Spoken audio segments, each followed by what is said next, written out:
Oui, en effet, avant de faire les... Donc, ce cours est très important. Et je vous explique pourquoi. Car c'est le moment où vous allez directement voir... Bonjour Bastien. Excusez-moi du retard. Je t'excuse. T'es vivant, tu t'as suicidé, t'as pas fait Sapoko. Tu sais ce que c'est le Sapoko? Quoi? Sapoko. Jules, il n'est pas là. Il devrait y être. Oui, logiquement, mais s'il n'est pas là, c'est qu'il y a une bonne raison. C'est ton aîné.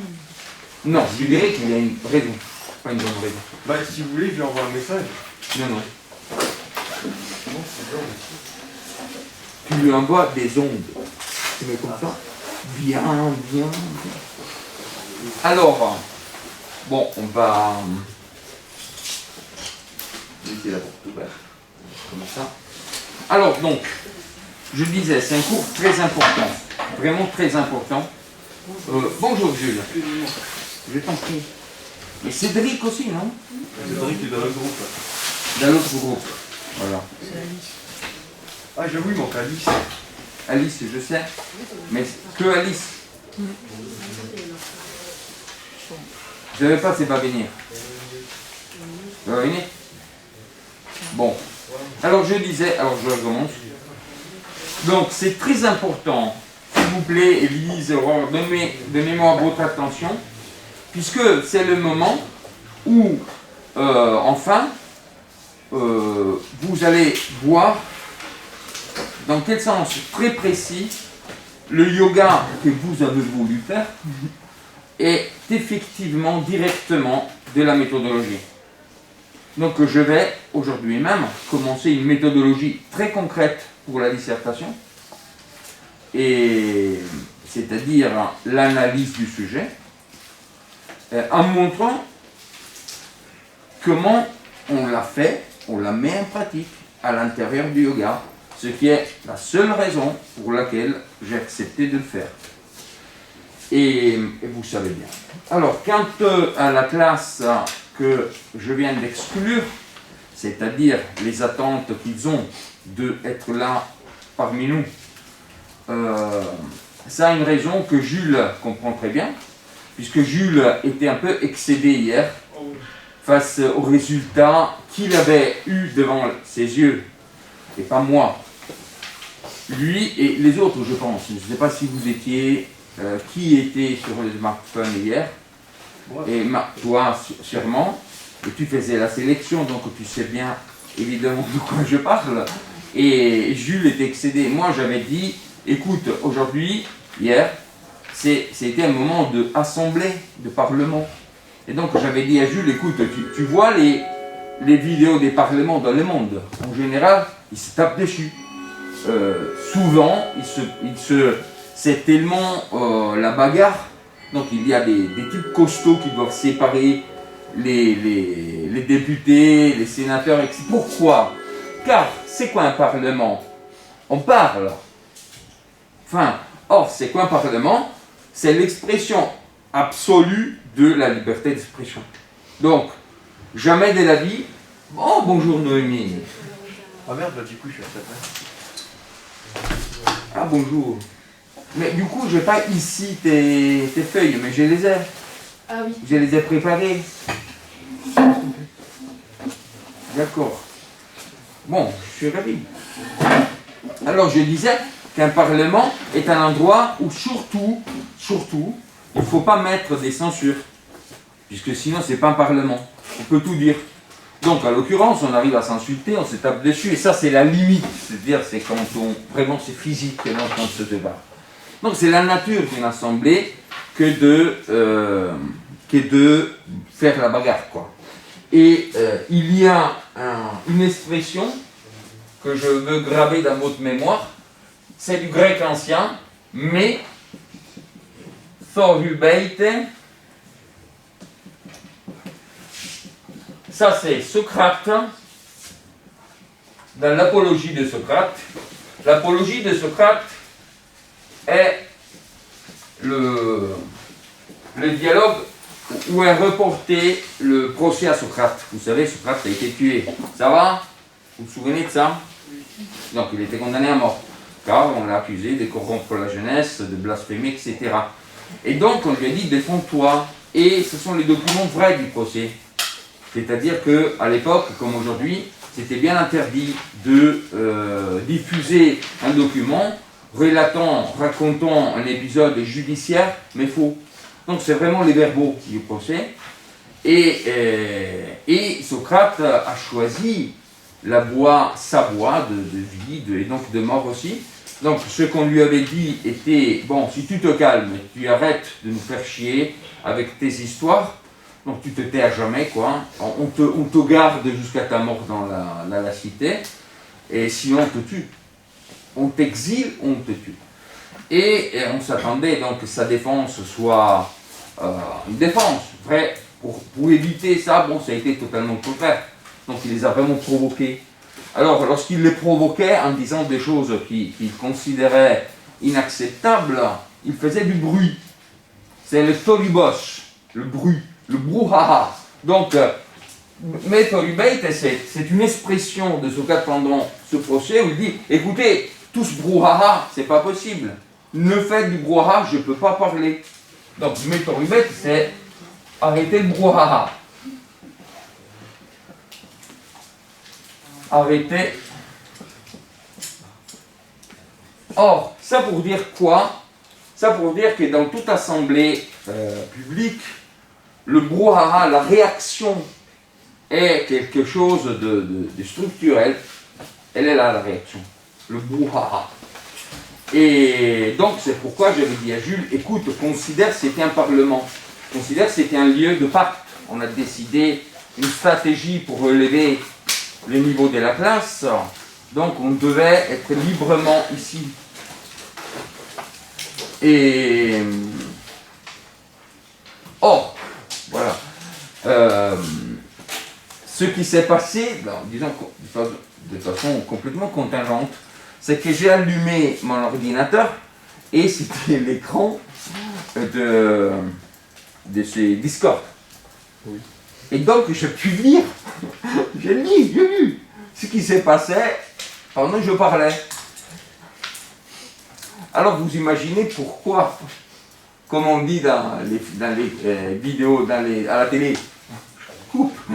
C'est-à-dire que ce que j'ai vu est que, en effet, la classe virtuelle, qui hélas pour l'instant ne marche pas de l'école, du lycée, est une classe où justement ce qui ne peut pas se passer est que pendant que le prof explique ou s'exprime, un brouhaha absolument monstrueux ait lieu entre les élèves. Donc ce qui s'est passé est que j'ai constaté que pendant que je parlais, il y avait la chat de Discord qui était un lieu, mais des diableries, quoi. C'est-à-dire que c'est pire du pire des bavardages, les pires des bavardages. Donc c'est ce qui, j'imagine, avec ces jeux. Et or, je répète, serait aujourd'hui encore une assemblée, moi je serais encore là avec la classe, avec ce type de situation. Même si on devrait naturellement freiner ça, évidemment. Et tandis que dans ce cas, dans le cas d'hier, j'ai vu que ce qui se passe est que, étant donné, c'est une chose vraiment diabolique, hein, c'est-à-dire que le fait qu'on n'entende pas crée une communication cachée, à mes yeux, qui couvre tout, qui couvre complètement tout. Et donc rend le cours complètement vain. C'est complètement vain d'avoir une classe qui, pendant que j'explique, que je m'explique, réagit comme ça. C'est totalement la vanité pure, ça ne sert à rien, ce n'est pas une classe virtuelle. Donc ceci est la raison. Ce qui est intéressant, et donc on va passer, donc ça c'est la raison. Soit on stoppe complètement ça, et donc on peut faire une classe virtuelle, soit on ne peut pas, oui. Alors moi je voulais vous dire par rapport à ça, non mais je vais pas mentir, ça va faire polémique, je suis complètement d'accord avec ce que vous dites là. C'est pour ça que, en réfléchissant, là je réfléchis depuis quelques minutes, je vais faire en sorte sur le serveur de complètement supprimer La chatte. le chat. Non, mais c'est- Et vous savez quoi? Oui. Je le fais tout de suite. Non, non, non, non, on le fait après. On s'en occupe après. On s'en occupe après. Maintenant, comme c'est le moment opposé, c'est-à-dire de vraie concentration sur la méthode, je vais d'ailleurs l'introduire de cette façon qui est très pertinente. Et ce cours qui sera filmé et mis dans ma chaîne YouTube est un cours de méthodologie. C'est-à-dire qu'avant les vacances, vous aurez droit à une demi-heure avec, je ne sais pas, 5-6 questions sur le contenu de ce cours qui se passe. Car ce n'est un cours à la fois de yoga et de méthodo. Donc, comme je vais expliquer la structure logique, la structure mentale de ce qui se passe lorsque du yoga on passe à la dissertation, c'est très important que vous compreniez. Sinon, ça ne sert à rien. Et d'ailleurs, la grande nouveauté, c'est pourquoi cela a pu plaire pour l'instant au rectorat, la grande nouveauté, c'est ceci, c'est-à-dire que de ma part, il ne s'agit pas du tout de vous dire des choses vagues. Tu te relaxes, tu fais silence. Non, il y a des choses très précises à faire. C'est des opérations mentales, comme les opérations mathématiques, de multiplication, de division. C'est vraiment comme ça, vous allez le voir. Donc, il faut s'y concentrer. Mais je vais avant donc, de commencer, et en commençant en même temps, partir de ce qui s'est passé justement dans le Brouhaha Chat. Car je veux vous montrer, car c'est très utile. Moi, je pense que vous avez compris que je ne suis pas susceptible du tout. Je ne me vexe pas, je suis complètement indifférent à me vexer. Ce qui m'intéresse, c'est que cela nourrisse notre compréhension de nous-mêmes, des choses, et donc de vous. Pour moi, c'est vous, je veux dire, l'objectif. Donc, ce qui est intéressant, je vous pose des questions très simples, aussi donc à la classe qu'il verra, et aussi les autres. Car en tout cas, ça va être quelque chose d'exemplaire, de méthodique. Et vous voyez le passeur? Ah voilà. Alors, là j'écris.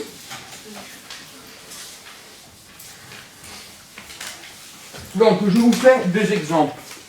Et je vais vous demander tout simplement de me dire de quoi s'agit-il. Ok? Alors, c'était un cours de méthode. Un cours sur la méthode. Sur la méthode. Ok? Ce que je fais est dire quelque chose.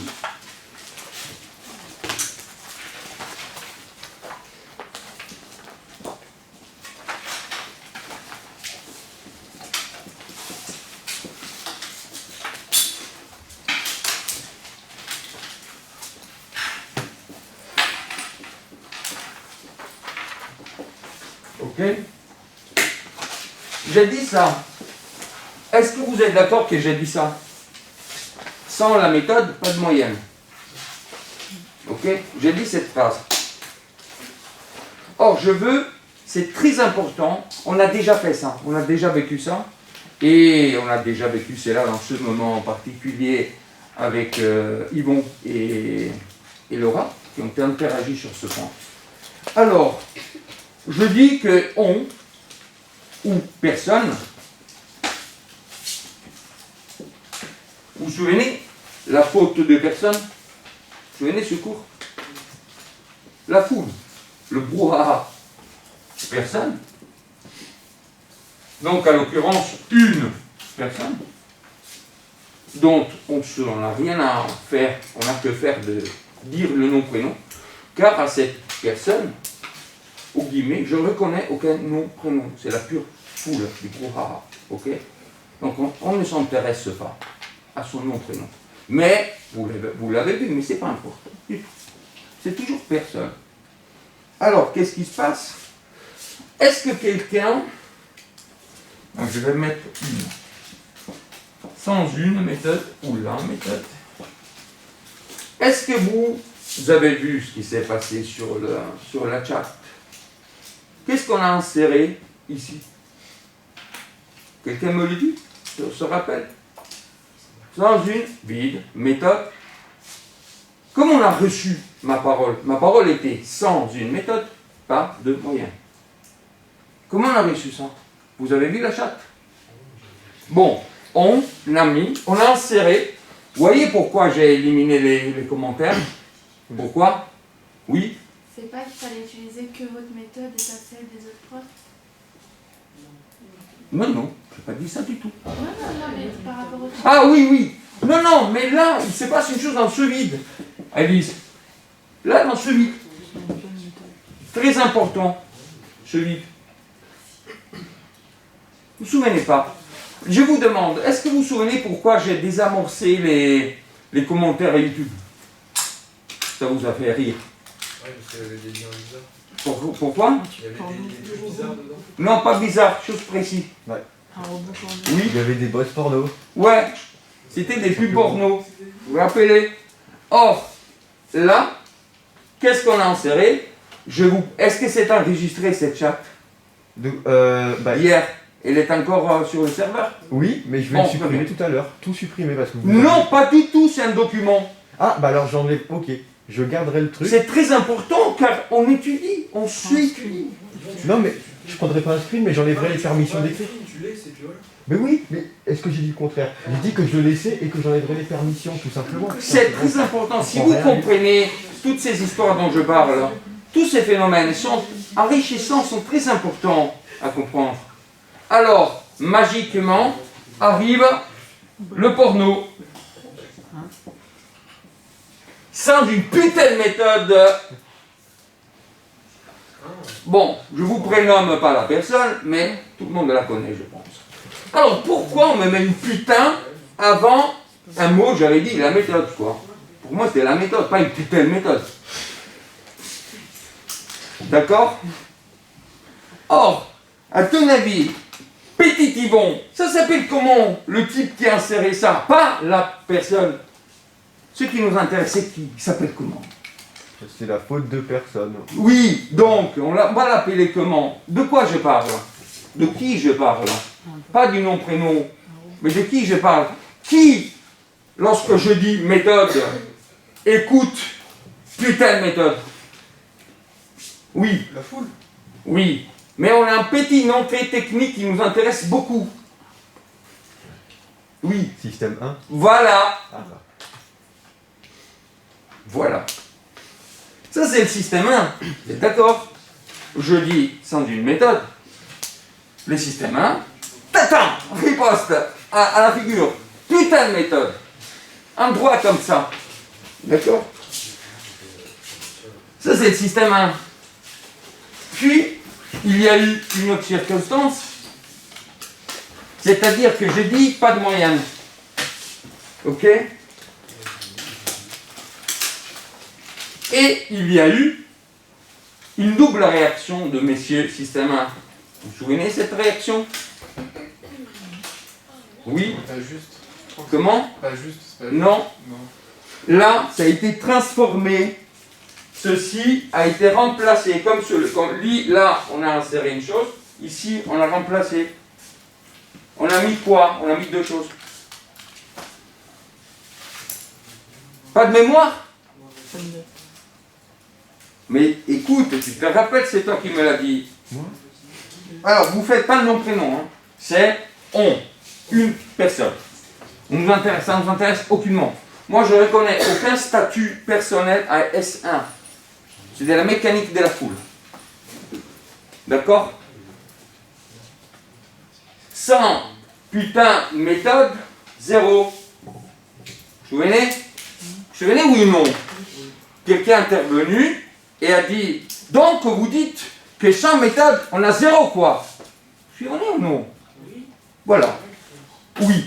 Mais d'un autre côté, le fait qu'il y ait le chat, bah, ça permet que vous le repreniez en cours et donc les élèves progressent. Parce qu'ils se rendent compte de leurs erreurs. Et voilà. Voilà, donc si jamais ils n'avaient pas fait l'erreur, vous vous en seriez pas rendu compte et vous auriez dit, il n'y a pas de problème. Oui, je suis totalement d'accord. D'accord. Bah, Mais nickel. tu vois bien, j'ai agi comme ça depuis toujours. Ah oui? Moi, t'as eu 18, après m'avoir tapé la figure de la même façon. Tu te rappelles comment? Oui, je me rappelle. C'est-à-dire, c'était quoi? C'était ou non identique. J'avais dit, pas de radio dans la cour à 7h du matin, ça sert à rien.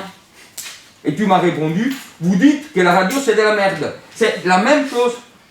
C'est-à-dire que système 1 n'entend rien. Système 1 se sent agressé quelque part, n'écoute pas, et réagit. Tata, pour vous c'est rien, c'est de la merde, c'est zéro. Non, je dis une chose, je dis pas dans la cour à 7h du matin. Donc, le système 1, c'est encore lui. Le système 1 ne transforme pas de moyenne en ça va pas, c'est de la merde. C'est-à-dire que non seulement il insulte, mais ils se sont toujours insultés, quoi. Ça, c'est la foule. Donc, j'ai pas dit ça. Mettre du bait. J'ai pas dit ça, arrêtez là. On l'a carrément tué. À la fin, on l'a. Lui, pas la caméra. D'accord? Alors, de l'autre côté, il y a eu une autre réaction. L'autre réaction est opposée coïncidente. C'est-à-dire,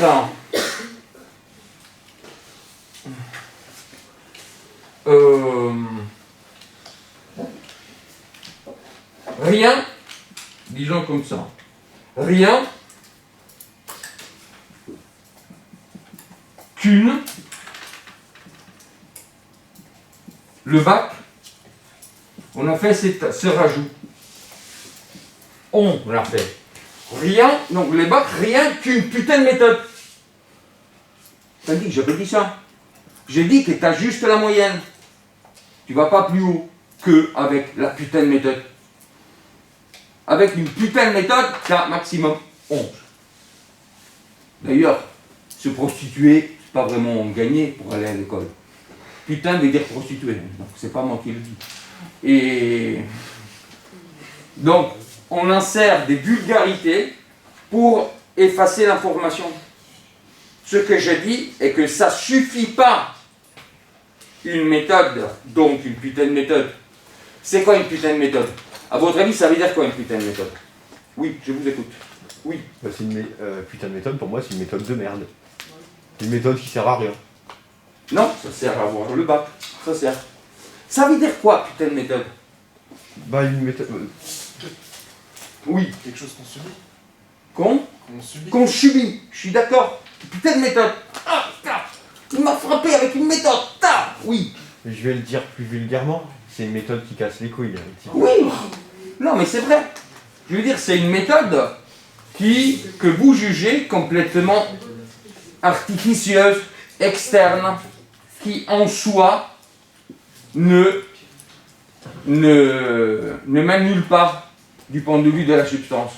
Comme quoi, j'ai eu encore une autre onde qui m'a sorti pour dire quelle est la vraie essence, l'essence même de la philo au lycée. Donc, à propos de ça, j'ai eu droit à une copier-coller, pas à une pensée, à un copier-coller. Copier-coller du BO de l'éducation nationale. Or, à votre avis, quelqu'un d'entre vous s'est penché sur ce copier-coller très ennuyeux sur le programme de philo? Non, ça s'appelle système 1. Il a rien à foutre qu'un lise quelque chose. Il copie-colle, putain de merde, et c'est tout. Ça, c'est système 1. Ça, c'est système 1. Ça sert à se taper dessus, à ne pas écouter, à ne pas raisonner, à ne pas penser. Et lorsque tu as un prof qui te dit, écoute, avec ce que tu as fait, d'accord, ça sert à une putain, fais son comme ça, c'est une putain de méthode. Mais je t'assure, tu vas pas avoir ton bac. Il me sort un topo de 10 pages sur l'essence du programme de philo, pour dire que j'ai tort, sans que personne ne le lise, lui non plus. Ça, c'est méthodubate. C'est le brouhaha. C'est le brouhaha. Donc là, copier-coller, BO, éducation nationale. Donc ici, j'avais dit quoi? Les bacs, rien qu'une putain de méthode, c'est-à-dire une chose. Donc là encore, c'est système 1. Donc, système 1, copier-coller. C'est typique. C'est pourquoi, des fois, vous me le sortez dans une pochette. Je ne sais pas des noms prénoms. Copier-coller, et voilà. C'est fait, la disserte. Alors, système 1, on me sort des topos comme ça, rien qu'une. Vous voyez que ce rien que, ça correspond à ça. C'est-à-dire système 1 dirait Freud, que nous allons bientôt étudier, et la logique de l'inconscient. La logique de l'inconscient est tout ou rien. Il n'y a pas de mesure. Tout ou rien. Donc, soit tu as 0, si tu ne le fais pas, mais ça suffit en tout cas. Tu as tout, tu n'as rien. Il n'y a pas de mesure, il n'y a pas de pensée. Pas de mesure. Vous savez d'où vient le mot mesure? Pas de mesure.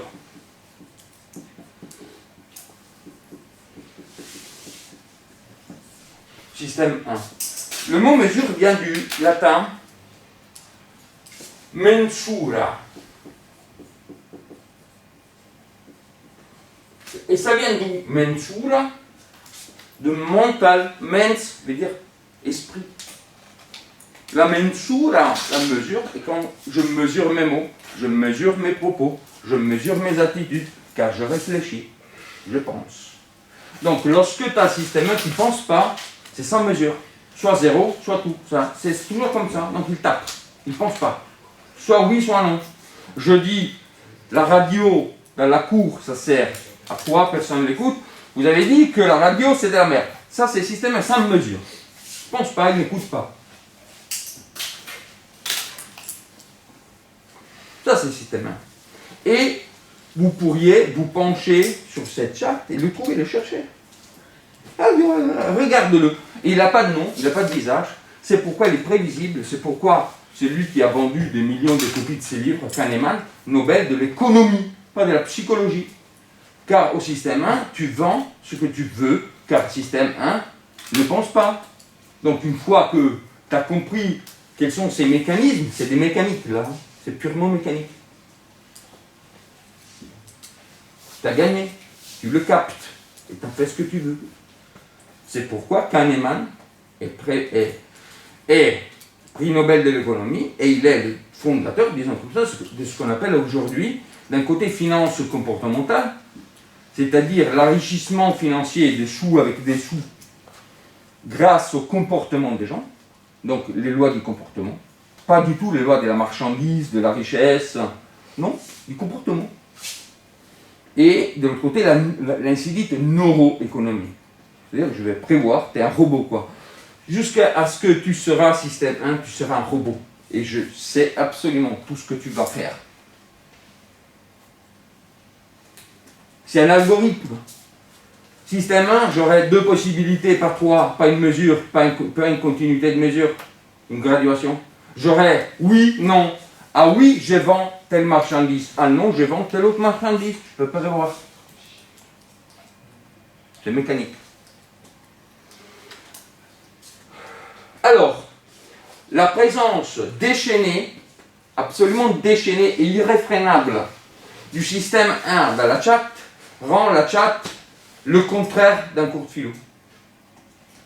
Absolu. C'est le brouhaha total, comme quoi des élèves prennent la relève, manifestent la vérité du programme et effacent l'information. Oui. Donc si je comprends bien, en fait, pour vous, la classe virtuelle, elle marcherait, mais à condition qu'il n'y ait pas tout ce brouhaha écrit, c'est ça? Évidemment, oui. D'accord. Bah, Évidemment. on va faire le nécessaire. Absolument, oui. Et vous savez, je suis l'incarnation de fait, puis j'y crois. Mais se déplacer des masques derrière un niveau virtuel et caché, où je ne l'entends pas, c'est énorme, hein, je ne l'entends pas, mais il y a un brouhaha immense qui entre-temps fait ses trucs à lui, c'est-à-dire rien du tout, parce qu'il efface les informations, il les transforme, il les efface, et on appelle cela vulgariser. Non? Vulgariser. Rendre vulgaire. Donc il prend le mot du prof et lui met une insulte dessus. En temps réel. Ce n'est pas qu'il le fasse dans les toilettes, quoi. Je veux dire, dans la cour de récré. Mais t'as vu quel putain de... Non, non. Pendant que je parle. Et tout le monde est d'accord. C'est-à-dire, personne n'a dit, mais écoute, mais arrête. Arrête, arrête, c'est le prof, il ne parle pas d'une putain de méthode, il parle d'une méthode. Puisque système 1, ça fait peur. Système 1, ça fait peur. Personne ne l'arrête. C'est pourquoi Laura Adani avait eu 18. Parce qu'elle avait eu ce courage magnifique, héroïque, de dire à tout gentiment, ils vont, mais écoute, il n'a pas dit ça. Simplement. Il a dit ça, écoute, il n'a pas dit ça. Gentiment. Ça, c'est une manifestation merveilleuse de la gentillesse de la raison humaine. C'est pourquoi une personne a eu 18 et l'autre qui a écouté par la suite aussi. Bon, cela dit, vous avez des questions? Personne? Oui. Mais de toute façon, supprimer le chat ou quoi, ça va juste reporter la discussion sur autre chose, ou sur un autre réseau social, où ça ne changera pas le problème dans tous les cas. Moi, je ne peux pas contrôler les discussions par chat de tout le monde de partout. La seule discussion par chat évidemment, je dois supprimer, est celle qui se fait grâce au fait, du fait même qu'on est en cours. Pour le reste, vais-je contrôler vos discussions par chat? C'est pas mon objectif du tout. Oui. Donc, en gros, ce qui vous dérange par les discussions par chat, c'est celles qui sont, en gros, celles qui sont sur le serveur auquel vous avez accès, vous pouvez voir. Mais en soi, si jamais il y a une discussion par message privé entre des élèves... Écoutez, là, je pense que c'est les points totalement incontrôlables de la classe virtuelle. C'est-à-dire que ce que, évidemment, je dois faire, est que les élèves qui sont connectés en réseau, du fait qu'ils sont dans la classe, ne fassent pas le brouhaha, du fait même qu'ils sont dans la classe. Car c'est comme dire, bon, allez-y, bavardez totalement librement pendant que je parle. C'est totalement absurde. Mais le point faible est, évidemment, il est complètement contrôlable. Vas-y, vas-y. Ne vous inquiétez pas, chérie. Oui, non, c'est bon. Alors, le point faible de cette situation est un point faible invincible. C'est-à-dire que personne ne peut venir chez vous et vous obliger à suivre un cours. Qui peut faire? C'est impossible. C'est confier totalement votre volonté. Donc, si les personnes chez elles, pendant qu'il y a le cours, font des jeux vidéo ou je ne sais pas quoi, c'est leur choix, c'est la liberté. Je vous l'ai dit dès le départ, parce que Laura Adani m'avait dit on n'a pas le choix. Je dis moi aussi, mais vous avez le choix, vous êtes libre. Et cette liberté, personne, ce n'est que vous. Or, l'ennemi, le pire absolu de la liberté, système 1, car il se prend pour la liberté, lui, tandis qu'il est un robot. Où il parle. Non, j'ai rien à dire, non, j'ai pas envie de m'énerver. Oui, tu t'énerves. Alors, tu t'énerves pas. Si tu n'as pas envie de t'énerver, tu t'énerves pas. Non, mais je vais pas m'énerver, je vais pas... ça va... Ok. Non, j'ai dit non. D'accord. Écoute, je vous conseille un peu de cohérence. Lorsqu'on n'a pas envie de s'énerver, c'est comme de boire un truc dégoûtant, on ne s'énerve pas. Tandis que lorsque quelqu'un dit « j'ai pas envie de s'énerver », il est en train de s'énerver. C'est très paradoxal. Hein. Ah, j'ai pas envie de boire, c'est toi qui me dégoûte. Oh, pourquoi tu t'énerves? T'as pas envie. Ça s'appelle système 1. Il dit des choses absolument drôles. Écoute, j'ai vraiment pas envie de m'énerver là. Hein. Tu me fais pas énerver, mais je veux pas ça, surtout. Voilà. En colère. Bon. Alors, là, nous en venons à ce qui m'intéresse. C'est-à-dire, je répète, qu'il existe une putain de méthode. C'est-à-dire une méthode qui ne sert qu'à avoir la moyenne. C'est à vous de choisir la putain de méthode. Si vous choisissez une méthode qui vous paraît des chaînes incompréhensibles, des trucs qui vous dégoûtent, c'est votre choix. Mais ce n'est pas la méthode, elle, qui est ça. La méthode n'est pas, par elle-même, une putain de méthode. Mais si vous choisissez de vivre selon la façon putain de méthode, c'est à vous de choisir. Mais, mon devoir est de vous dire, tu choisis putain de méthode, au moins, comme ça tu as la moyenne. Ok? Mais, maintenant, on va passer à méthode sans putain. Ok?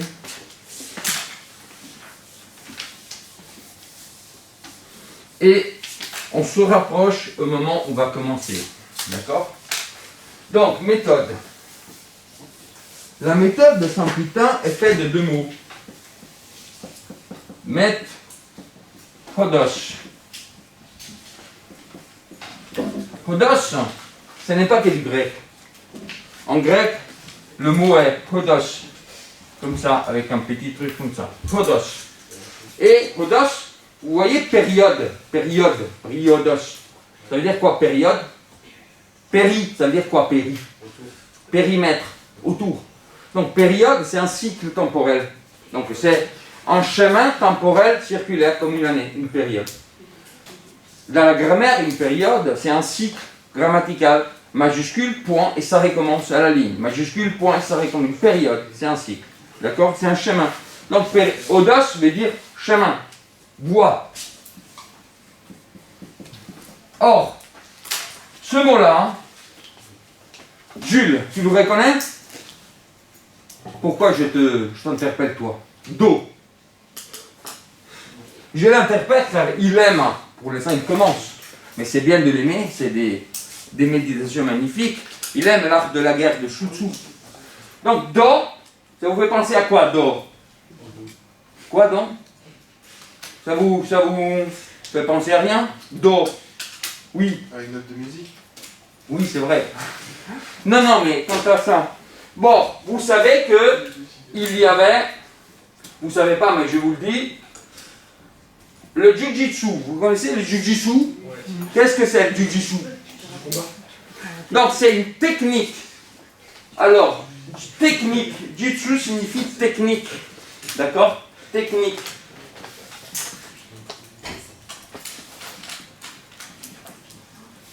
Technique. Et Ju signifie homme.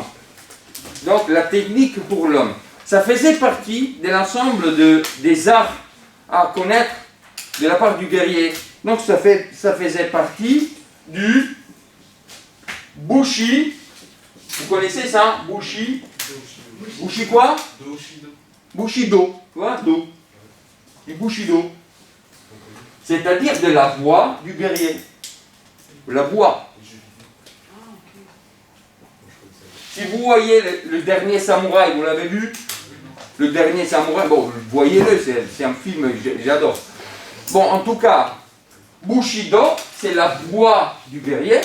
Donc, ce qui s'est passé est que, lorsqu'on a compris qu'il ne s'agissait pas d'une simple technique, c'est-à-dire d'une putain de technique, d'une chose artificieuse, mais qu'apprendre.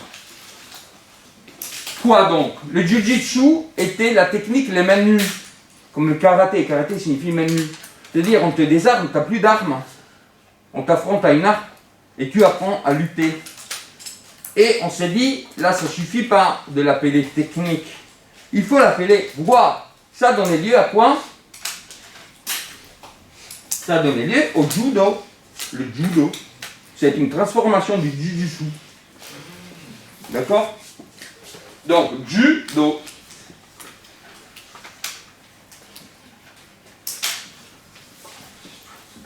Judo. Hodosh, chemin, voie. Et c'est une voie qui, par elle-même, s'oppose à l'idée d'une technique. Or, qu'est-ce qu'il veut, système 1? Une technique. Lorsque tu lui fournis une technique, il n'en veut pas. Il dit putain de technique. Il est fait comme ça, système 1. Vous me donnez la formule et je l'applique. Je ne veux pas penser. Sinon, cette putain de formule. En tout cas, la question est de passer d'une formule technique, donc d'une putain de méthode, à une voie, un chemin. Le programme qui a été apprécié par les rectorats s'appelle Incarner sa voie avec un X pour arpenter sa voie avec un E. Au cheminement. Alors, à votre avis, c'est laquelle la différence entre une technique et un chemin? Une voie, c'est quoi?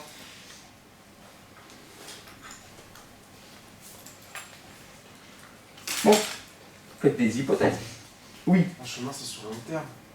Oui, je suis d'accord. Un chemin, une voie, c'est long terme. Donc il faut le temps. D'accord? Puis, quoi d'autre? Oui. Le Il y a une progression, absolument. En chemin, donc long terme, une progression. Donc une gradualité. Puis quoi d'autre? La voix du guerrier. Pourquoi c'est une voix, celle du guerrier? Pourquoi c'est une voix? La voix de l'homme. Ça veut dire quoi? Être sur un chemin, cheminer.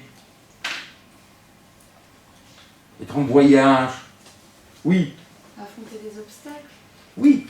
Et je dis plus, Élise, des obstacles imprévus qui ne font pas partie de ton programme initial. C'est quoi une technique? Je vous donne une méthode. Vous dites, cette putain de méthode ne me sert pas pour le bac. C'est-à-dire, face à un obstacle imprévu, face à une chose qui te fait apparemment dévier, tu dis non, j'en veux pas. Ça fait pas partie du programme. Tandis qu'un chemin, un cheminement, affronte des obstacles, à l'occurrence imprévus. Donc c'est une aventure. C'est une aventure. Elle affronte l'imprévu. Parce que on vise quoi donc? On vise quoi lorsqu'on choisit une voie? Pourquoi on appelle la voie du guerrier, la voie de l'homme? Oui. On est déterminé pour la réussite. De quoi? De notre objectif du chemin. Mais il n'y a pas que ça, sinon ça serait une technique. C'est quoi une voie? Je veux dire, quelqu'un choisit la voie du guerrier, quelqu'un d'autre choisit le kendo. C'est quoi le kendo? C'est quoi le kendo? Kendo. Ça veut dire quoi, ken? Ça veut dire épée. C'est la voie du sabre, le kendo. Vous voyez ces types masqués avec le type samouraï, comme le samouraï. Donc c'est que tu utilises l'épée pour faire quoi, Élise? Est-ce que ça te sert à aller chez quelqu'un le décapiter? Faire le kendo? Et alors ça sert à quoi? C'est quoi une voie? C'est pourquoi on fait le judo? Parce que tu vas affronter un CRS avec un matraque et un pistolet? C'est ça? C'est pour ça qu'on fait le judo? Non. Alors on le fait pourquoi? C'est quoi l'objectif? Oui, Apprendre le respect du combat. par exemple, là. Et en général, c'est quoi qu'une voie se présente? Oui. Réfléchir par quelque chose, quand on a une voix, c'est qu'on réfléchit sur un but. Et c'est quoi le but ultime d'une voie que tu appelles pas technique? C'est de pas errer. Enfin, Oui. Être un homme meilleur. Oui, donc c'est toi-même. C'est toi-même le but. Ça transforme une putain de méthode en une voie pour s'améliorer. Donc là, je vous propose la voie du bac, le bac d'eau.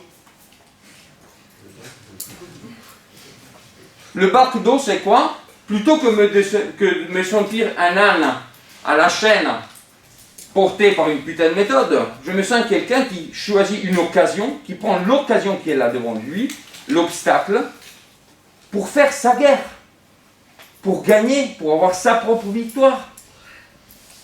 C'est ça qui transforme une putain de méthode en une voie. Et je l'ai appelé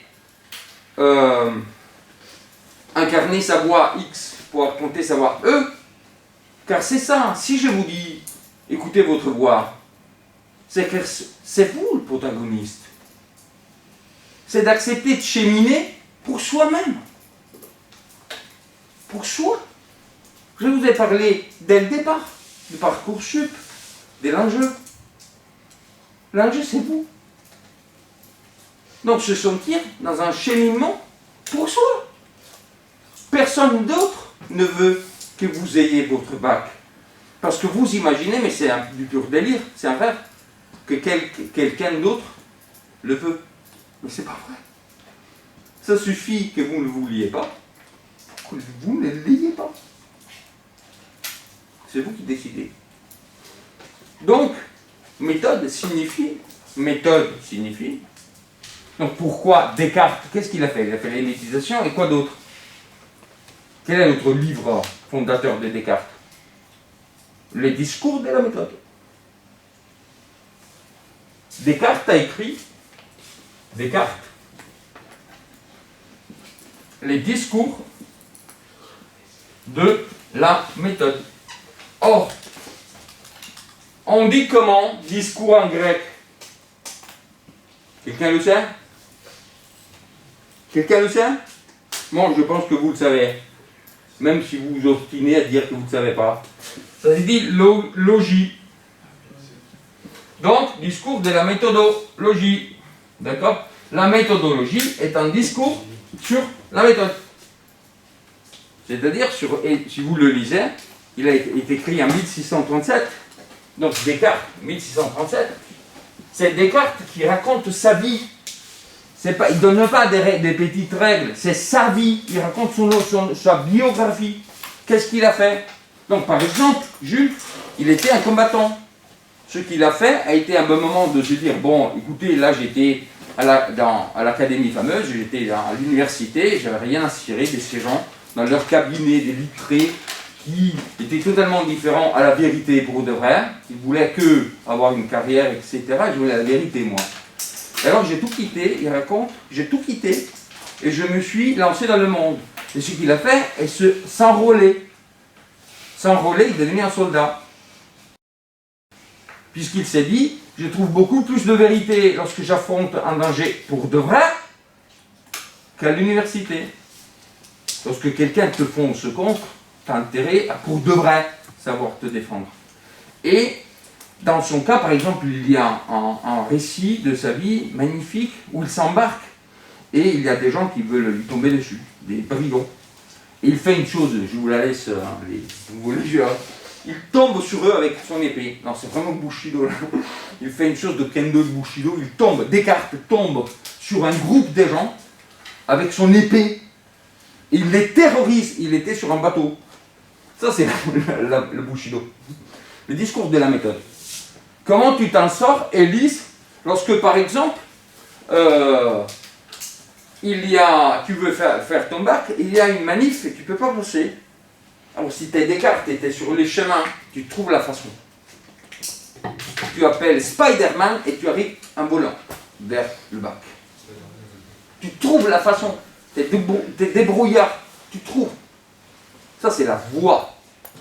D'accord? Le cheminement. Je saisis les occasions pour gagner, pour m'améliorer. Donc la méthode. Et hier, j'ai dit cela. La méthode, il n'y a rien de plus haut que la méthodologie de la dissertation française. Il n'y a rien, je répète, il n'y a rien de plus haut placé. C'est la voie de la pensée. C'est la voie de la pensée. Donc c'est le combat à l'intérieur de la pensée. Donc tout d'abord, nous parlons de ça. Et ça, on ne peut pas le faire avec un brouhaha, c'est complètement impossible. C'est comme d'apprendre l'art martial. Vous voyez le tai chi?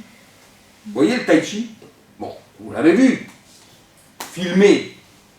Ces mouvements tout longs. Non? Jamais vu? Quelqu'un connaît le tai chi, a jamais vu le tai chi? Élise.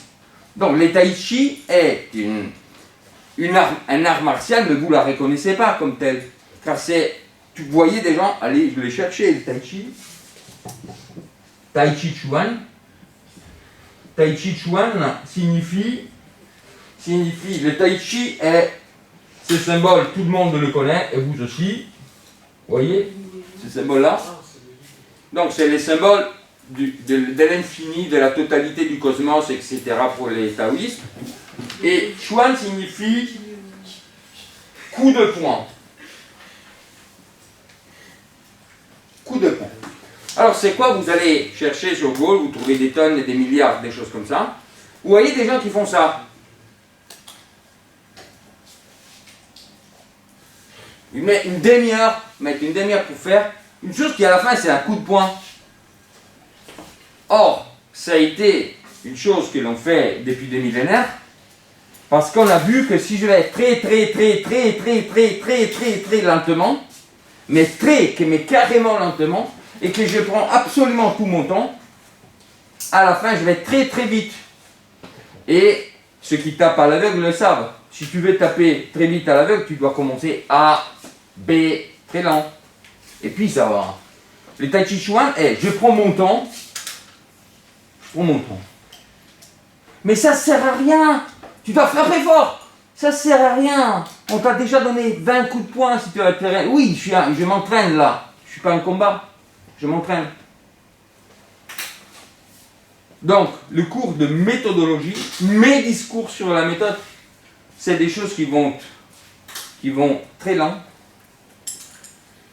où l'on fait en silence complet, et on se met à l'écoute. Et ça va devenir, la prochaine heure, de la concrète méthodologie, très concrète. Donc ce qu'on va faire maintenant, on fait nos 6 minutes de yoga, et puis on fait la pause, et puis on recommence. Ok? Alors, ce qu'on va faire, ce que je vous préviens, à la fin du yoga, je vous demanderai de penser une petite phrase. Et cette petite phrase sera l'amorce, sera là où coïncide le yoga et la méthodologie.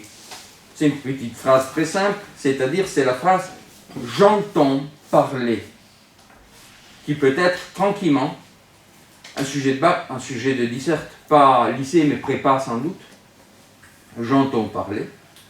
Et on se concentre à la fois ce que nous faisons avec notre voix, vous voyez, j'entends ma voix, c'est ma voix, et la méthode. Alors, on commence. 5, 4, 3, 2, 1. C'est parti. Nous installons bien droit, bien noble, bien assis sur nos chaises. Notre tête pointe vers le ciel. Une bougie silencieuse sort de notre couronne. Les épaules bien droites, les pieds bien plantés par terre. Je prends une longue, ferme les yeux, une longue inspiration. Je retiens et subtilement, j'expire. Je me concentre maintenant sur le corps que je suis. Je me sens de l'intérieur. Je sens la totalité du corps que je suis. Tout le corps. Ici et maintenant.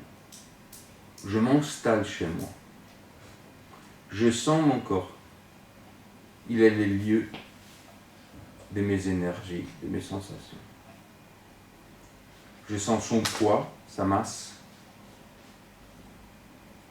sa grandeur, sa capacité d'occuper l'espace. Je suis ce corps. J'inspire, je retiens, je me dis me voilà, et j'expire. Maintenant je reste chez moi, chez mon corps, et cette sensation rayonne maintenant dans l'espace qui m'environne. Je scanne l'espace qui m'environne, jusqu'aux parois, le mur, la voix qui est en train de me parler, dont je mesure la distance. Je sais mesurer l'espace qui m'environne. Je visite les parois, je visite l'espace qui m'environne. Je suis ce corps dans l'espace. J'inspire profondément, je retiens, j'expire. Maintenant mon voyage commence, je me place très haut où je suis, statue gigantesque, très distant de mes pieds dans la vallée. Je les salue. Salut mes pieds, si loin. Je sens mes pieds, mais je suis à haut.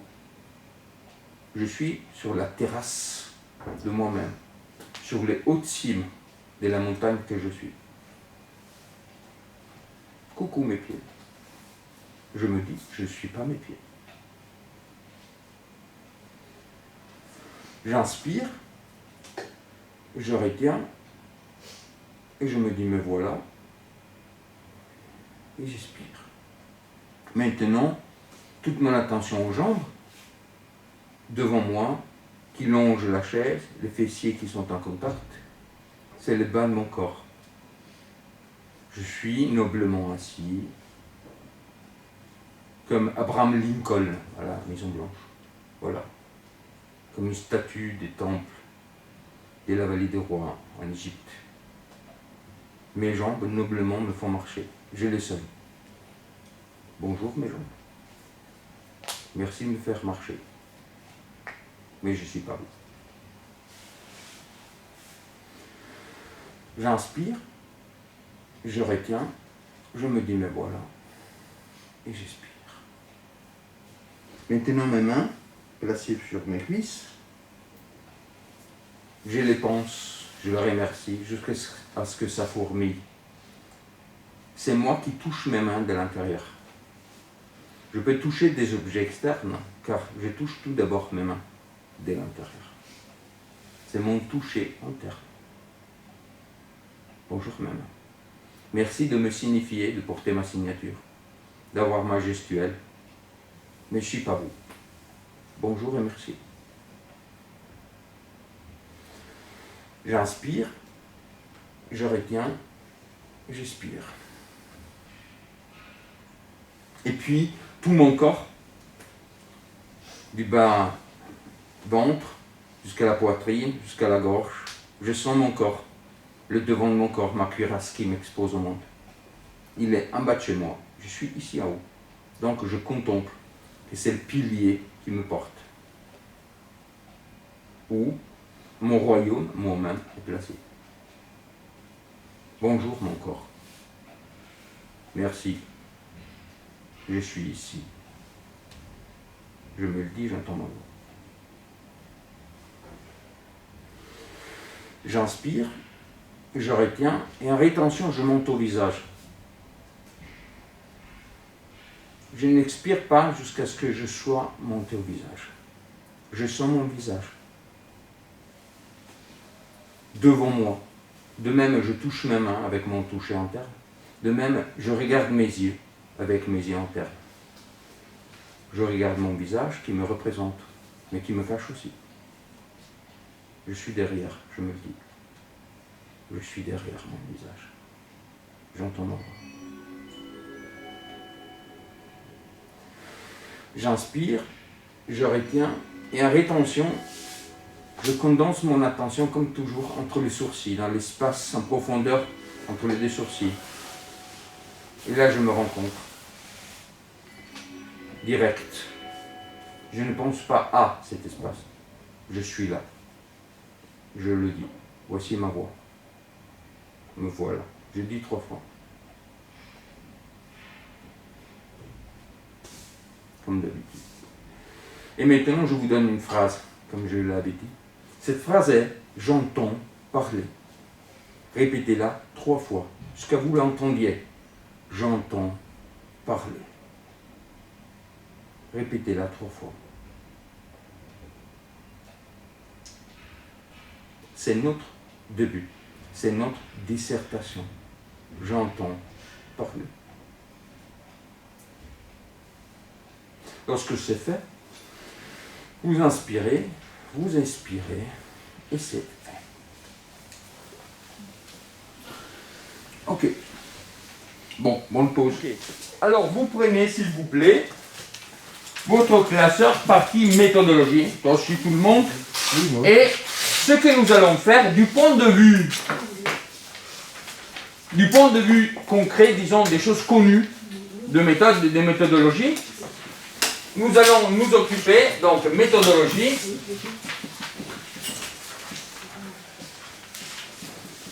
Alors, ça c'est OK, classeur, méthodologie, c'est-à-dire discours sur la méthode. Bac d'eau, le cheminement qui me mènera victorieux au bac. Une personne meilleure, une personne qui affronte les difficultés aventureuses et même imprévues. Bushido, la voie du guerrier au bac. Alors, méthodologie. Alors, il s'agit d'une chose précise. Lorsque vous vous trouvez devant une disserte, vous avez quoi devant vos yeux? Oui, et sur la feuille, qu'est-ce qu'il y a? Un sujet, d'accord? Vous avez un sujet. Et la première chose que vous devez faire s'appelle analyse du sujet. Donc vous devez vous confronter à une chose absolument répugnante et monstrueuse. C'est-à-dire deux petites paroles, à l'occurrence dirait-on deux putains de paroles, qui doivent devenir rien de moins qu'une entière dissertation. Or c'est quoi deux paroles qui deviennent toute une dissertation? C'est une graine qui devient toute une plante. D'accord? Donc il faut faire cela. Il faut planter deux, trois paroles, et faire en sorte que la plante de la disserte s'en sorte. Ce qui vous paralyse à un niveau, on ne connaît pas pire. Moi personnellement, je m'occupe depuis 20 ans, je pense, jamais vu autant de trac, autant de peur, autant d'angoisse face à cette histoire. Que je vous ai raconté, je connais personnellement, car moi aussi je me suis retrouvé face à la disserte. Je ne connaissais pas, je dois affronter. Alors, donc, c'est analyse du sujet. D'accord? Analyse du sujet. Et ce que nous allons faire est dégager de ce sujet. Je répète, c'est un sujet pas vraiment de lycée, mais sans doute de prépa. Donc, pas vraiment de CAPES, prof lycée, mais sans doute d'agrégation. Ça peut tomber tranquillement, un sujet comme ça, qui sera notre sujet. C'est-à-dire, j'entends parler. D'accord?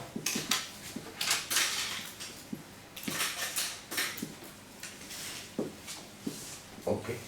Alors, ce que nous allons montrer maintenant est le passage précis, très précis, du yoga de la voix, ok? Le yoga de votre voix, et vous êtes d'accord que le yoga de votre voix revient à cette phrase. J'entends parler. C'est ma voix. C'est ma voix. J'entends parler. Bon, de yoga de la voix à la dissertation. À la dissertation, ok?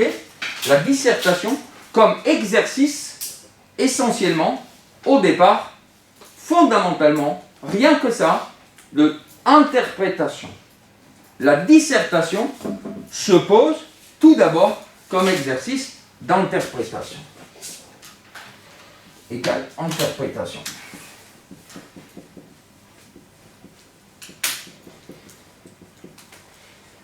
En effet, qu'est-ce qu'il y a, je vous demande, de commun entre l'analyse du texte, l'explication du texte et la confrontation avec le texte expliqué et la confrontation avec le sujet à faire devenir une disserte? C'est quoi le point commun?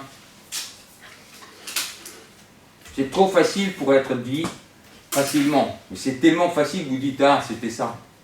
C'est trop facile. Qu'est-ce qu'il y a de commun? Bon, je le mets ici. Hein. Je mets ici le sujet, disserte. Et là, je mets texte. Explication. Qu'est-ce qu'il y a de commun? Personne ne suggère? Mais il faudra que vous arriviez à suggérer des choses comme ça. Car votre blocage là, en ce moment, lorsque je vous dis, vous avez quelque chose à suggérer, c'est notre problème. Ce blocage-là, ce silence que vous faites. Car la question est trop simple. Il s'agit dans les deux cas, Bastien, de quoi? Vous avez une feuille, vous avez un texte, vous avez un sujet. Vous faites quoi tout d'abord? Lorsque vous ouvrez la feuille, vous faites quoi? Oui. Oui. Oui. Moi, personnellement, j'ai fait plein de concours, mais vraiment plein de concours. Et vous commencez là juste, et je ne peux pas oublier ce moment, vous voyez, lorsque on est en pole position, et pas en pole position, on fait la course des voitures, quoi, ça s'appelle comment, la Formule 1, ou de moto, vous voyez que les pilotes courent vers les motos, vous voyez ça?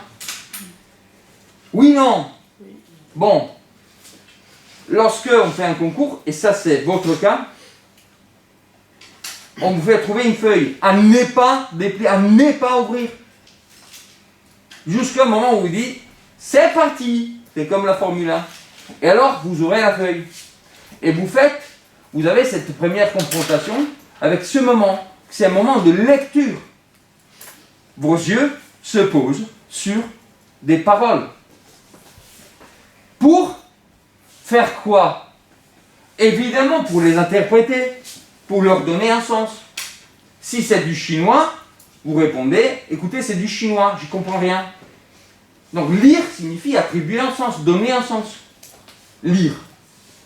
D'accord? Donc ce que vous avez devant vous, le moment du gros trac, de la grosse angoisse, du démarrage du bac, c'est la confrontation à l'instant zéro avec une lecture. Et c'est quoi une lecture? C'est l'attribution d'un sens à des signes. C'est ça une lecture. Lire signifie que si j'écrivais comme je l'ai écrit,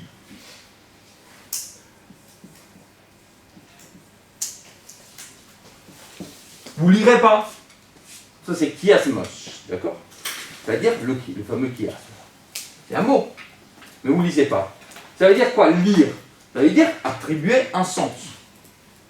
Et attribuer un sens, lorsque vous lisez, c'est la revient à écouter le sens. Est-ce que vous avez ce point-là, l'avez enregistré, que lire, ça revient à écouter? Je vous ai parlé de la voix phonologique. Je dois le répéter? Vous vous souvenez? Qui s'en souvient? Lève la main. Une seule personne. Alors, je fais le petit topo. Là, vous avez le texte 6, je pense, sur la voix phonologique, dans les textes de neurophilosophie. Donc, texte de neurophilosophie,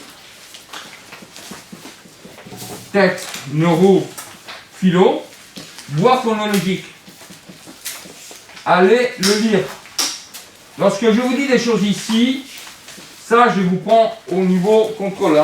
Vous aurez lu ce texte. Alors c'est quoi la voix phonologique? Je l'explique une fois pour toutes. Après c'est enregistré. Ça veut dire quoi? Ça signifie la chose suivante. Les neurosciences se sont interrogés sur comment fait-on pour arriver à lire. Ok? Or lire c'est une chose particulière. C'est-à-dire que si je trace cette image, tout le monde, de n'importe quelle langue, voit une maison. Tout le monde. Mais si j'écris ceci, non, vous ne voyez pas de maison. Moi, je vois une maison. Vous, non. Vous, pour voir une maison, devez avoir ceci. Ça veut dire quoi? Ça veut dire que le symbole perceptif, la chose perçue, la lettre, n'est pas une image, c'est un son. C'est quoi A? C'est un son. C'est-à-dire que vous lisez, lorsque vous voyez A, casa, c'est un son. C'est un son. Casa, c'est un son. Maison, c'est un son. Alors, qu'est-ce qu'on a compris?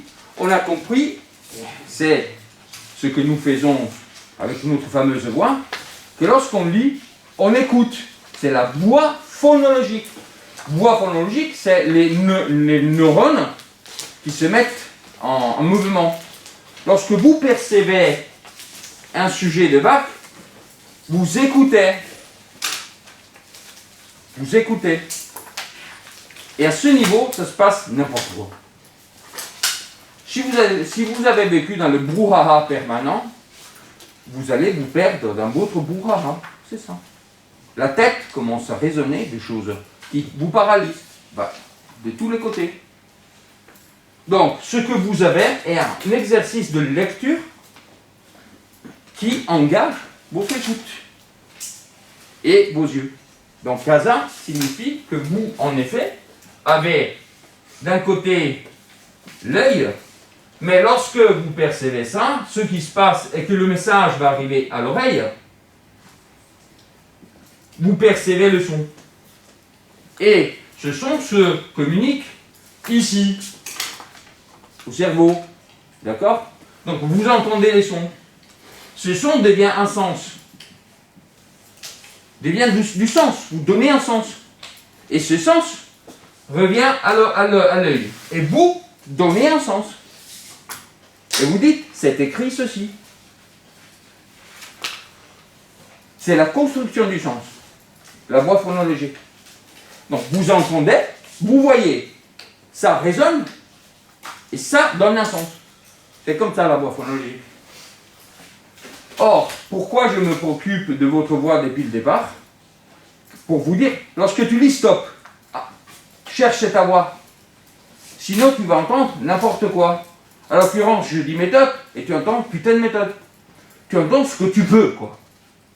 Si tu ne stoppes pas, si tu ne fais pas silence, si tu ne laisses pas le mot te parler, si tu n'entends pas parler, puisque ça parle, vous comprenez? Lorsque vous lisez, chez vous, ça parle, c'est pas une image. Vous devez prononcer, vous prononcez ces mots. Et donc on voit le brain imagery, c'est-à-dire les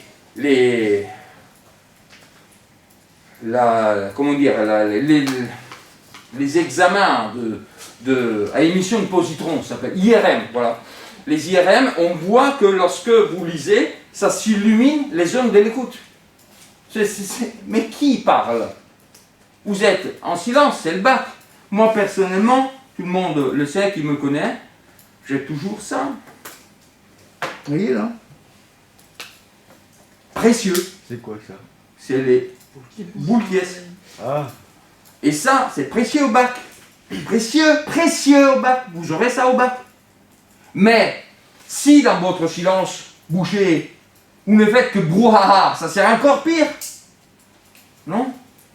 Donc, il s'agira de faire silence pour laisser les sons, les paroles parler. J'entends parler, je m'entends parler, je vois qu'est-ce que je suis en train de dire. Qu'est-ce que je dis là? Je dis, j'ai la terreur de la trouille, je ne comprends rien. Bon, je l'ai dit, d'accord, je l'ai dit. C'est le cheminement, c'est le bac d'eau. Il faut avancer.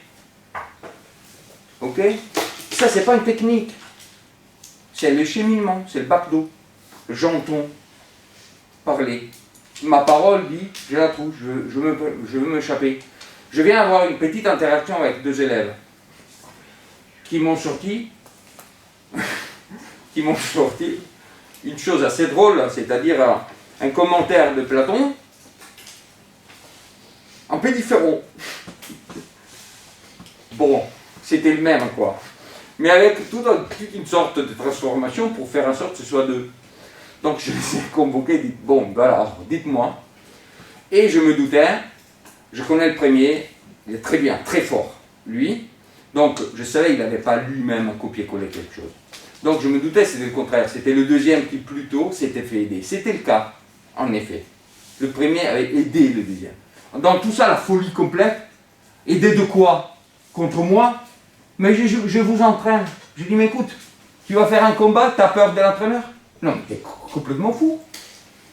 Non, mais grave, quoi. C'est-à-dire que tu fais en sorte de ne pas t'entraîner car tu as peur de l'entraîneur. Et tu fais comment au bac? Bon, donc j'ai donné au premier la tâche explicite d'aider les deuxièmes.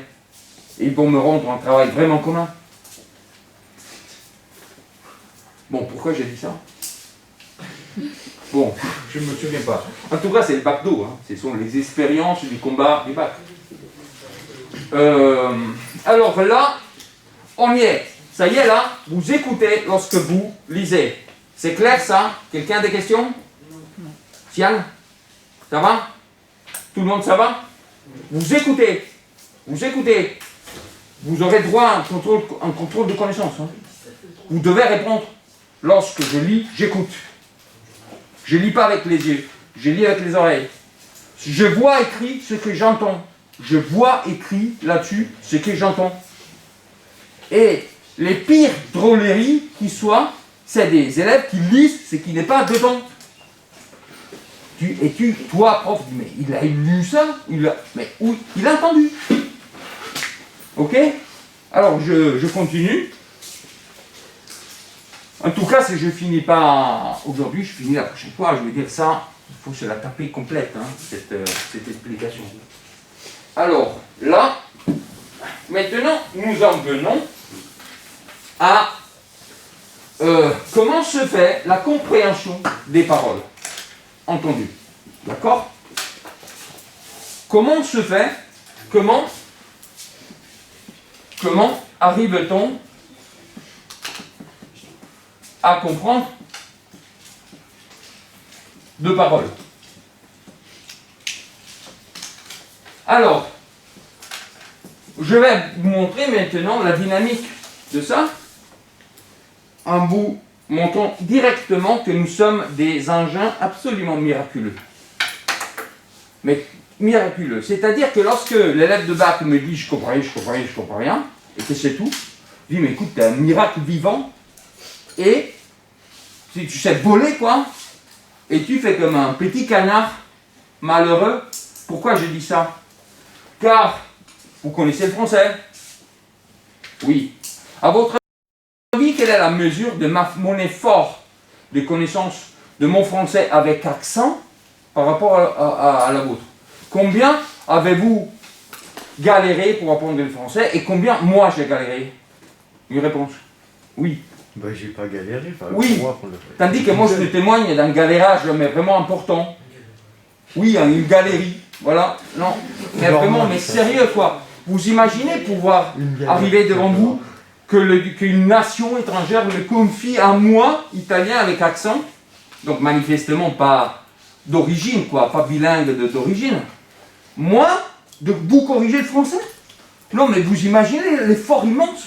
Or, vous avez fait cet effort, sans effort, quand? Réponse. Oui. Quand on était petit. Petit combien? Oui. 0 à 3 ans. 0,2. 0,2. 0. C'est-à-dire que la première chose que vous avez entendue est quelque chose comme un coucou. D'accord? C'est-à-dire, vous êtes sorti quoi? Vous êtes sorti, vous avez fait deux choses. Vous avez respiré l'air sans mourir, car une demi-heure avant, un jour avant, vous serez mort avec des lairs. Tandis que là devient le contraire, c'est-à-dire qu'on se noie dans l'eau, et on était dans l'eau, donc tout devient totalement fou, hein. Tout devient son contraire. Et vous faites quoi? Vous respirez l'air et vous entendez des sons. Coucou, salut, bienvenue. Or, ces sons seraient du japonais, vous apprendrez le japonais. Ce son serait de l'arabe, vous apprendrez l'arabe. Avec la grammaire, pas du tout. Avec une méthode, une putain de méthode, mais pas du tout. Oui. Si on lui dit rien, il pense rien du coup. Comment? Si on lui dit rien, il pense rien du coup. Absolument. Si on ne nous dit rien, on meurt.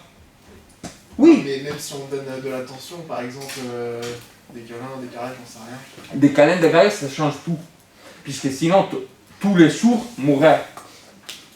Donc une caresse et une intention, une caresse et une communication et un message.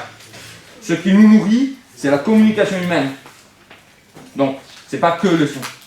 Mais en tout cas, ce qui m'intéresse là est qu'à 0, nous sommes des capteurs naturels de son qui vont sans méthode, sans règle, sans effort, se transformer en paroles comprises. Mais le moment venu, lorsque ça se passe, tout le reste se ferme. Et tout le reste devient chinois. Donc c'est un moment où la porte se ferme. Ok?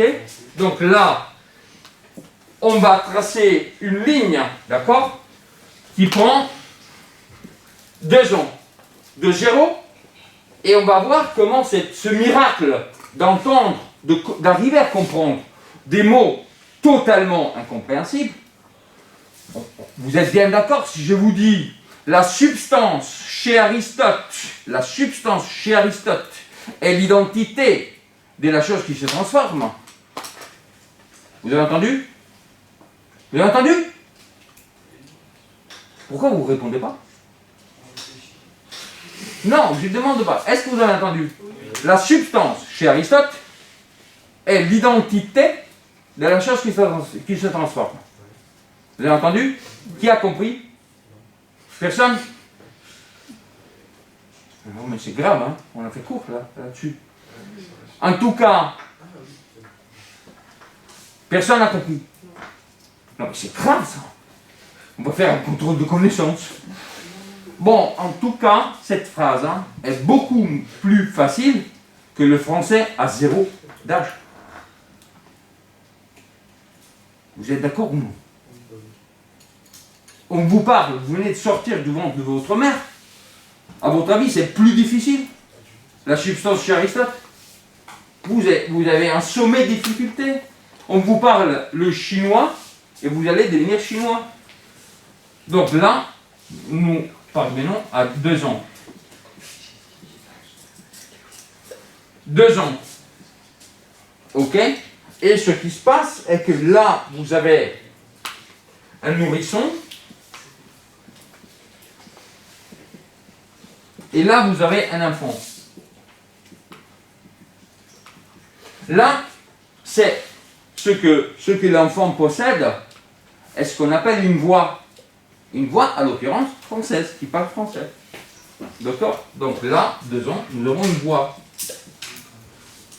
Et là, tous les enfants émettent les mêmes sons, que nous allons appeler des gémissements.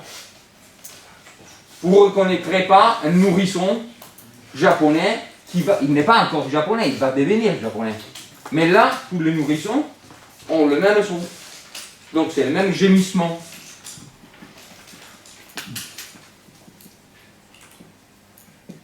D'accord? Donc, qu'est-ce qui se passe pendant cette période? Il se passe que ce gémissement, qui est universel,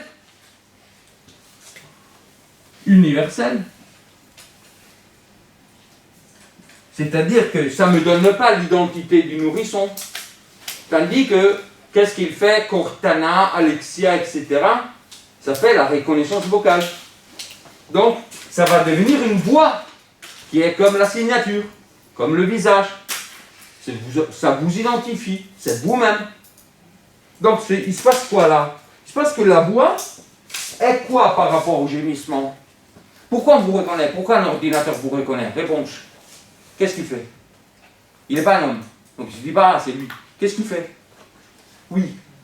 Le mot de passe. Quoi? Le mot de passe.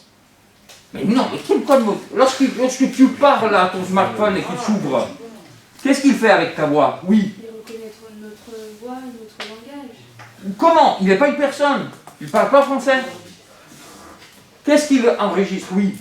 Bah, on lui apprend notre voix, tout ça, pas un mot de passe ou un truc comme ça. Tout ça, ça c'est... Oui, non, C'est quoi? C'est une réponse comme ça? Non, le truc là, les détecteurs d'empreintes, bah, on lui apprend à quoi ça ressemble notre doigt. Oui, alors... Bah, et un mot de passe. Alors, qu'est-ce qu'il est pour l'ordinateur une voix reconnaissable?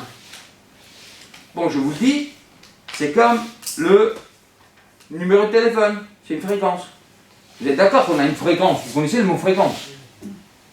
Or, pourquoi on reconnaît ta voix et pas celle de quelqu'un d'autre? Pourquoi on te reconnaît? Car tout un chacun, dans sa voix, a son numéro de téléphone, a une fréquence, qui n'est qu'à lui.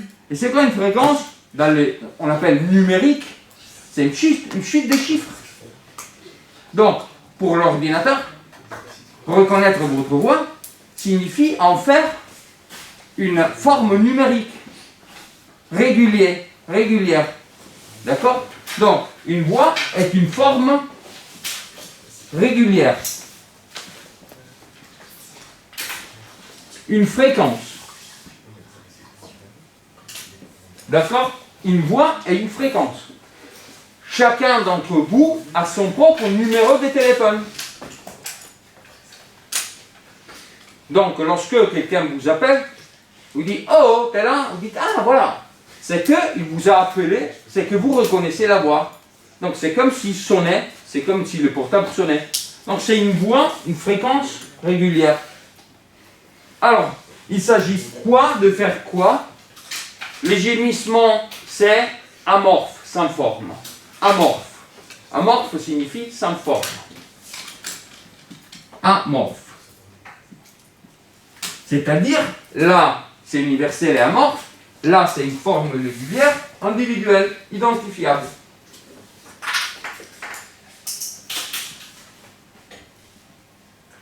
C'est-à-dire, chacun a sa propre voix. Sa voix à lui, personne d'autre. Donc, une forme régulière. Or, ce passage est donc le passage d'une régularisation. Ok? Vous régularisez. Vous régularisez votre fréquence. C'est comme de tirer les cordes d'une guitare. Lorsque vous avez les cordes lentes, ça fait blanc, blanc, blanc. Et toute corde a le même son lorsqu'elle est lente.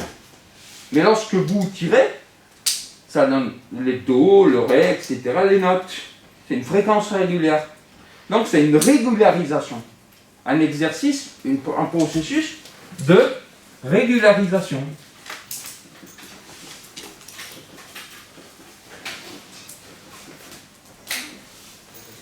D'accord? C'est ça, acquérir une voix. C'est-à-dire qu'à la fois, à 2 ans, vous comprenez un sens, vous comprenez la parole, mais de l'autre côté, vous avez une fréquence, vous avez une forme régulière. Vous avez fait ça, vous avez tiré. Or, ça se fait comment? Ça se fait comment? Je vous demande. Vous faites une idée de comment ça se fait? Vous n'avez jamais vu un enfant? Qu'est-ce qu'il fait un enfant?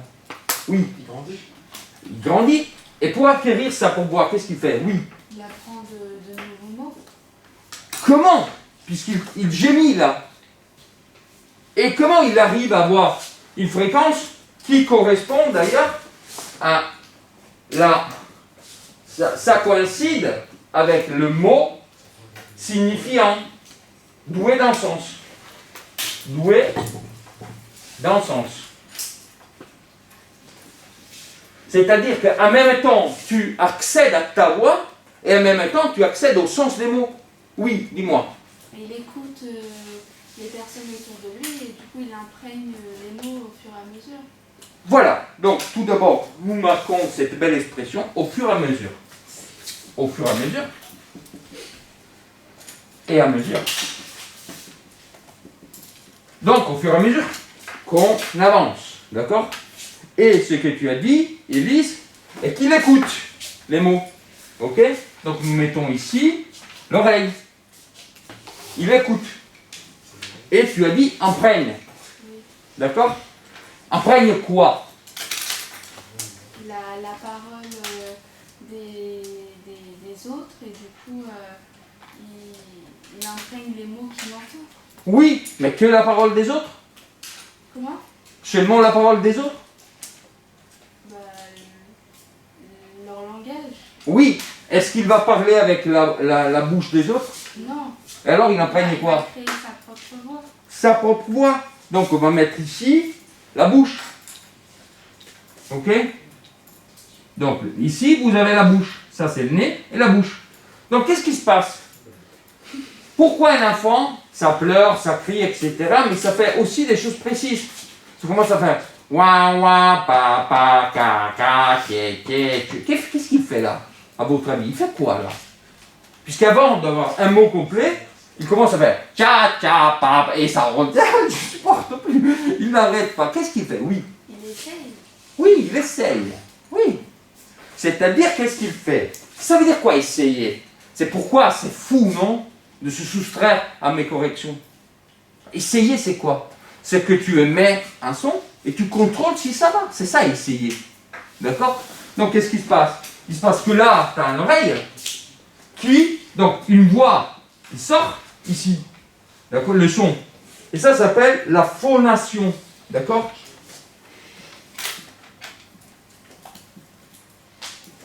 La phonation.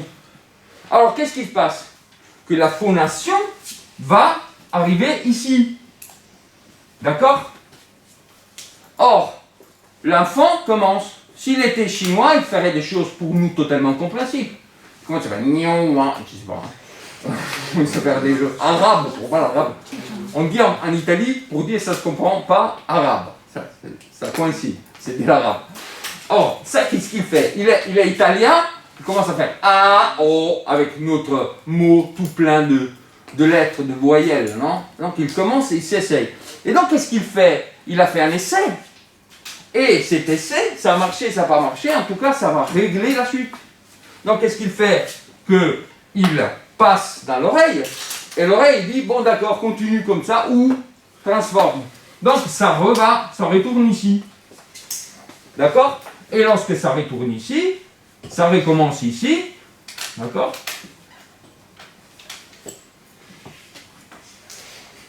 Donc ici c'est temps 1, ça c'est 0, temps 1, et là c'est D, au fur et à mesure. Le jour d'après. D'accord? Temps 2. Et qu'est-ce qui se passe? C'est parce que là, il le recommence, il essaye encore. D'accord? Il s'éva ici. Et à nouveau l'oreille. Et donc ça fait quoi? Ça fait ça. D'accord? Ça fait ça. Et ça fait ça. Jusqu'au jour où il aura dit maman. Et la mère de pleurer. Il m'a dit maman. Alors tu dis écoute, il a dit ma en T1, puis il a dit ma en T2. Donc ma. Et il a dit ma. Et voilà en T3, c'est maman. Donc il a fait un mot. Il a compris le mot. Avec sa voix. Et là ça fait maman.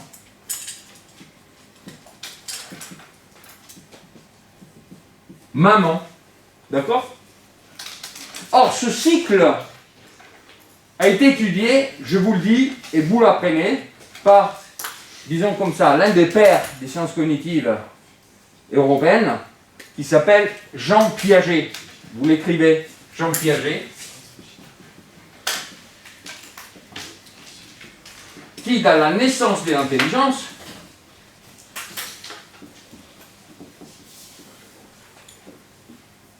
étudie ce type de phénomène qu'il appelle réaction circulaire. Réaction circulaire.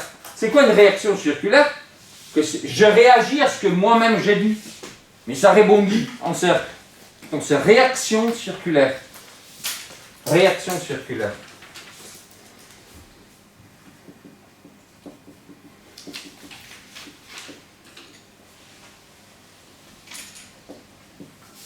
Or, bon, pour anticiper où nous voulons en venir, au fait que lorsque vous fermez les yeux, vous dites « j'entends ma voix », c'est une réaction circulaire. Vous parlez dedans et vous entendez dedans. Mais c'est un cercle tout particulier, car ça ne se passe pas dans le corps, dans les organes de sens. Ça se passe directement dans les cerveaux. Donc il n'y a pas d'oreille, pas de bouche. Au même endroit, au même moment, on écoute, on parle, on écoute. Mais on va y venir. Puisque c'est ce qu'il s'agira de faire pour la disserte. D'accord? Là-dedans, dans sa tête. Alors, là, c'est compris, c'est réaction circulaire. Cette circularité, je vous donne une autre information. Du point de vue scientifique, a un nom qui est le nom qui a fondé une science qui s'appelle la cybernétique. Quelqu'un de vous connaît la cybernétique? A jamais entendu parler? La cybernétique, qui a été fondée par un savant qui s'appelle Wiener, est la science des systèmes qui s'auto-contrôlent. Alors, c'est quoi un système qui s'autocontrôle? Vous voyez l'aspirateur par terre circulaire qui va tout seul. Vous voyez ça? Vous voyez ça, oui ou non? Dans les piscines, etc. Alors, ça fait quoi? Ça fait ça. C'est-à-dire, qu'est-ce qu'il fait lorsqu'il s'occupe de toute la chambre, et on est sûr qu'il l'aura fait? C'est qu'il envoie l'aspirateur de message. Il envoie son sonar. Il rencontre un obstacle. Il avance. Ceci arrive ici. Ça lui dit, écoute, là, il y a un obstacle. Alors, qu'est-ce qu'il fait? Il dévie. D'accord? Donc, il scanne encore, rencontre un obstacle, et il change. Donc, c'est un système qui s'autocontrôle. Alors, l'acquisition de notre voix est en cycle cybernétique. Je contrôle ma voix. Tcha, tcha, papa, maman, touton. Et ça va devenir maman. Le mot. Oui. Ce que je comprends pas, c'est comment ils arrivent à comprendre une langue alors qu'ils y connaissent rien. Imaginez que moi ou vous, on vous met du chinois à fond tous les jours dans les oreilles pendant plusieurs années. Au bout de plusieurs années, vous aurez rien compris. Oui. Oui. Alors, tu as dit, Yvan, tu as identifié la tâche de la philo. La tâche de la philo, pourquoi ça sonne toujours bizarre? Car c'est du chinois français. C'est-à-dire, c'est des mots qu'apparemment vous comprenez car c'est du français. C'est fait d'une façon bizarre. Tu te dis toujours, c'est bizarre, c'est bizarre, c'est bizarre. D'accord? Donc, c'est quoi la philo? C'est cette entreprise de pouvoir rendre souple notre réception qui, au niveau des pures langues, est bloquée. Je te parle chinois, même, et je dis des choses totalement compréhensibles. Tu comprends rien, en effet. Mais, c'est quoi apprendre? C'est ça, apprendre ou comprendre une chose nouvelle. C'est que la chose nouvelle te dit, te manifeste, dit obstacle. Je comprends rien. Vous voyez, vous êtes un aspirateur bac, vous êtes là, obstacle. Je m'échappe, non, vous ne pouvez pas. Sinon, pas de bac. Donc, il faut faire quoi? Il faut, en effet, se faire pénétrer, imprégner par ces mots. Comme lorsqu'on était enfant. Et ça, c'est possible. Je te mettrai au bac du chinois, pas question. Mais, on vous met un propos totalement bizarre de philo. Si vous êtes entraîné à plutôt que vous échapper, faire système 1, faire putain de méthode, etc., à faire comme lorsque vous étiez enfant, c'est-à-dire, écoutez, tu écoutes. C'est tout, écoute. Mais je ne vais rien comprendre. Mais pourquoi? Là, tu as tout compris. Ça, c'est possible. Et ça s'appelle comment? Ça s'appelle l'éducation. C'est la possibilité de prolonger cette période. Je reste avec un noyau infant, disponible toujours à comprendre des choses totalement incompréhensibles. C'est le métier de l'être humain. Ce que Rousseau appelait la perfectibilité infinie. L'être humain est perfectible. Il n'y a pas de limite. C'est quoi la différence entre un aspirateur et un être humain? C'est que là, il ne fait que ça. Tout ordinateur ne fait que ce qui a été programmé. L'humain est infini. Et en effet, c'est l'humain qui a fait les ordis, pas le contraire. Donc, cette histoire d'intelligence artificielle, c'est totalement bidon. Mais grave bidon. L'intelligence est vivante. Elle est infinie. Elle peut tout comprendre.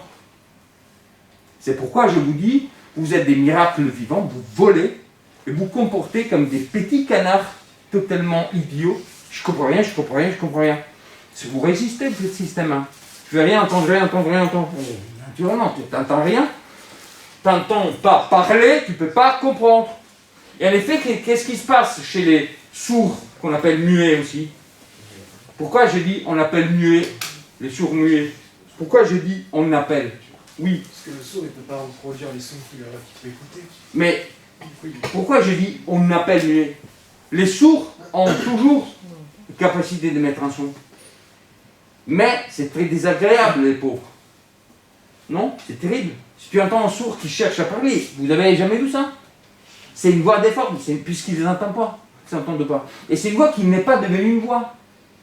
Pourquoi? Car justement, mettons-la comme ça. Pourquoi j'ai un accent? Et j'aurai toujours un accent, à votre avis. Et vous ne l'avez pas. Pourquoi? Je suis sûr que je sais écrire, mais total sûr. Vous allez m'accuser chez l'autorité constituée que je écris mieux le français que vous. Ah, c'est vrai. Mais j'aurai toujours un accent. Pourquoi? Oui. Parce que quand vous étiez petit, votre voix s'est imprégnée à l'italien et pas au français.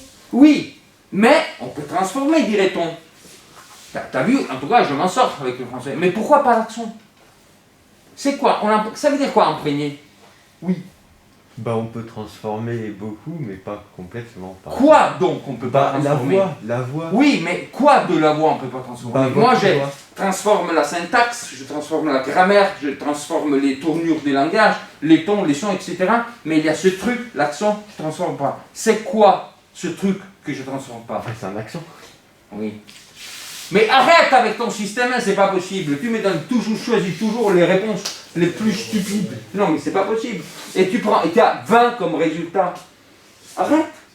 Oui, j'ai compris. En effet, c'est l'accent. Et alors, c'est quoi? C'est ce socle ultime qui ne se transforme pas dans l'accent. Pourquoi? Il est fait de quoi? Faites-vous. Alors, je vous dis, c'est pourquoi le sourd a une voix qui n'en est pas une. C'est que c'est ma chair, Élise, mon larynx. Ce processus façonne mes neurones, ma cervelle, ma chair. Je ne peux pas transformer mon larynx. Si je grandis courbé, je serai bossu. Enfin, je ne vais pas retransformer une matière, une argile qui désormais s'est façonnée. De même, nous forgeons nous-mêmes notre corps. La voix qui nous imprègne façonne nos neurones. C'est pourquoi les Chinois, la porte fermée, ça reste du chinois. Car vos neurones sont faits français. Et le reste, ça ne peut pas se faire. De même, votre squelette se calcifie. Une fois c'est calcifié, c'est fait. Donc il faut bien se conduire, etc. Car lorsque c'est calcifié, c'est calcifié. Donc c'est que ça forge notre chair, notre corps. Et en effet, ce qui se passe là, est que nous formons en même temps un mot qui a un sens, et les organes de l'audition, d'accord? Donc là, ça donne quoi? Et en fait, on va continuer la prochaine fois. Alors là, ça donne quoi? En même temps que le mot doué d'un sens et la fréquence, ça donne que la chair, elle, est façonnée. Donc ça me donne deux organes de sens. C'est-à-dire que j'ai forgé mon larynx et j'ai forgé mon oreille. Je l'ai forgé. Donc pas question de changer ça. Deux organes de sens.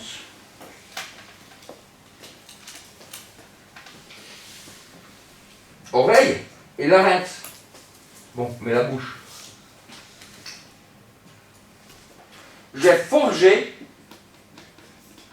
j'ai au pied de la lettre façonné l'argile que je suis.